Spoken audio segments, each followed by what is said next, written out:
Play Pinata Picks and Minute Madness exclusive games with insane odds you can't play anywhere else. Make your next bet at Sports Interaction. Download the app in Ontario. Use the QR code at the bottom of the screen. Or head to sportsinteraction.com/STPN to get started. It's 18 plus. Please play responsibly. Can you? Yeah. Please. All right. Here is Keith Tkachuk on First Step with Carlo Koliakovo. Your son Matthew in town tonight here in Toronto to play the Maple Leafs. Big game for the Panthers. They've been struggling of late. I mean, Matthew owes you a little birthday gift. Like, he's going to tuck one tonight against the Leafs, right?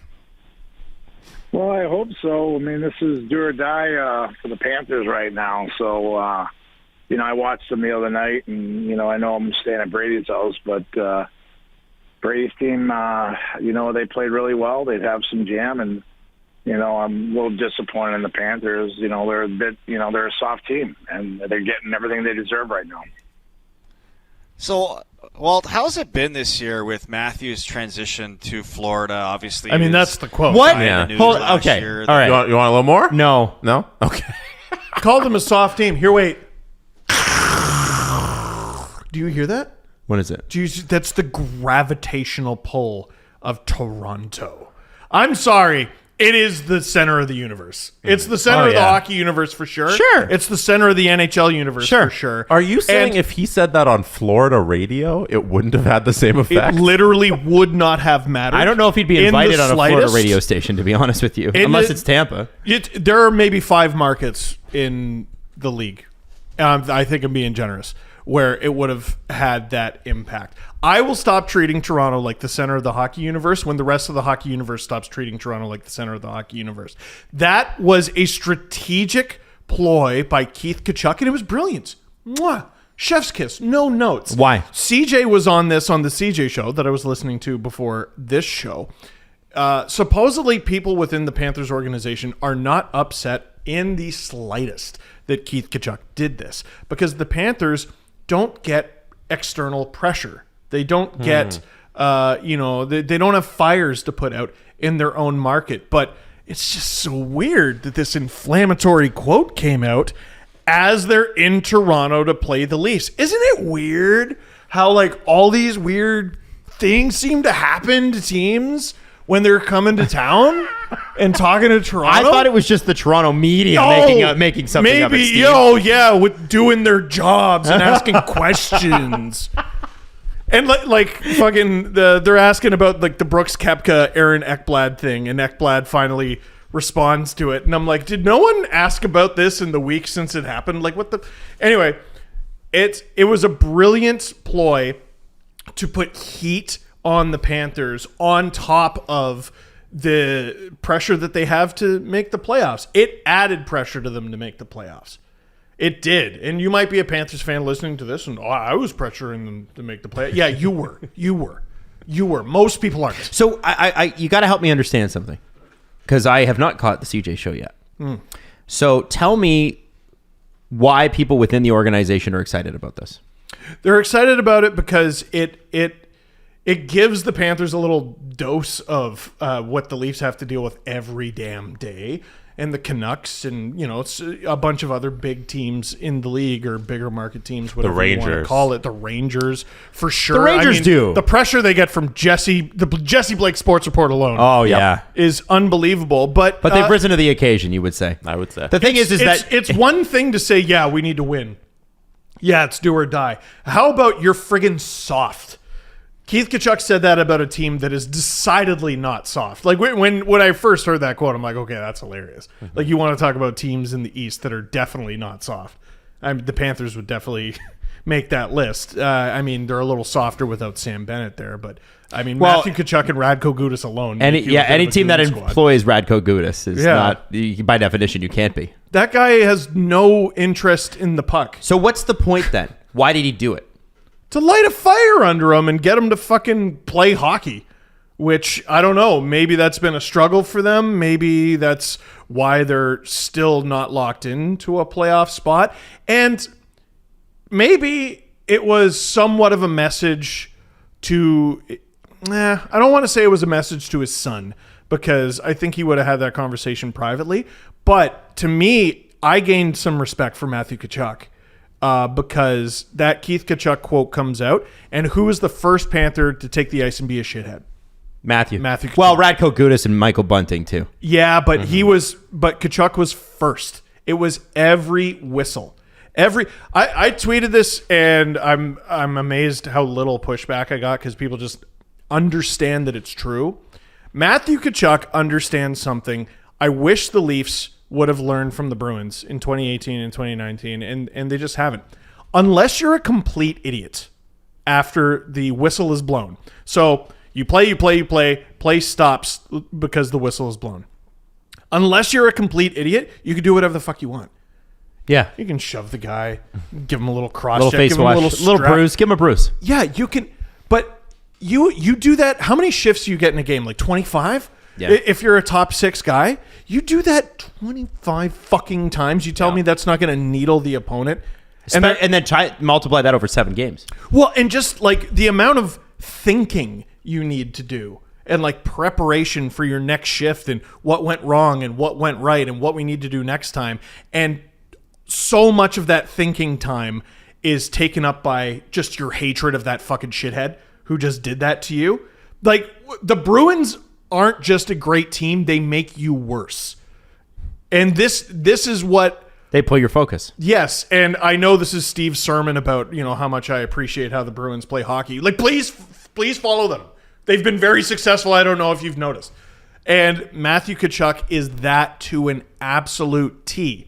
Now, Gudas does some of that stuff, takes it too far. He's also not great anymore. No. He used to be an analytics darling, and that's cool. But he's always a third pair guy. You need... It's not... The Bruins aren't great because Charlie Coyle's like that. They're great because Brad Marchand's like that. Well, and nothing against like Charlie that. Coyle. They're like that because everyone's like that. Yeah, but like Trent Frederick and Brad Marchand are both the same level of shithead, but Brad Marchand's he's an Olympic level hockey player. If he wasn't a shithead, he would still bang out like 80 points at least. Exactly. So we always kind of default to the Bruins in that conversation because they've been they get their brand. Reputation. That's their brand. But the real answer is the Tampa Bay Lightning. Yep. They are. Jesse nailed it. Their stars Nailed are it. the biggest assholes in Nikita Kucherov and Steven Stamkos, who is basically another referee on the ice. There's 5 on the ice when he's out there. And they also have the winning to back it up. The Bruins haven't won in a while. They've been to the Stanley Cup recently, a couple years ago. But like the Tampa Bay Lightning, they have the winning and the shitheadness out of their stars. Let's allow ourselves to fantasize. Do you have a fantasy button? A magic button? No. I hate this. All right, forget it. I'm sorry I asked. Let's fantasize. Okay, Leafs play round 1. It's against Tampa. All right? They find a way to win. Leafs play round 2. It's against Boston. They find a way to win. Leafs play round 3. Let's say it's against the Rangers, and they find a way to win. That's 3 consecutive teams that'll just be absolute dickheads to you and fuck you up during the play and after it. It's a war. It's a war. The Stanley Cup playoffs are. It's a war to get through these things, and maybe there's no point in them getting engaged in these battles. Like, I'm starting to make this about the Leafs very slowly. It is though. So maybe it is and it isn't. Like we're talking about the Panthers and everything. That was a playoff game for the Florida Panthers. So they played like it was a playoff game. They did all that shit after the whistle. Yep. When push comes to shove for the Leafs, they have to do it too. Does it make sense to do it in game 74 when you can be pretty confident you're going to end up where you're going to end up? No, probably not. Yeah. Probably not. But the Panthers, I mean, you saw the celebration when they tied it, and Brandon Montour's reaction to that overtime winner. That was as big a celebration as I've seen for any playoff overtime goal, because that's exactly what it was. So I think Keith Tkachuk got the Panthers ready for war, challenged them to be ready for war, and Matthew Tkachuk was the general. You want me to hurt you in your core a little, Steven? Do it. What happens if you do all those things that you just said, and it's game 1 of the playoffs, and your name is Kyle Clifford? Yeah.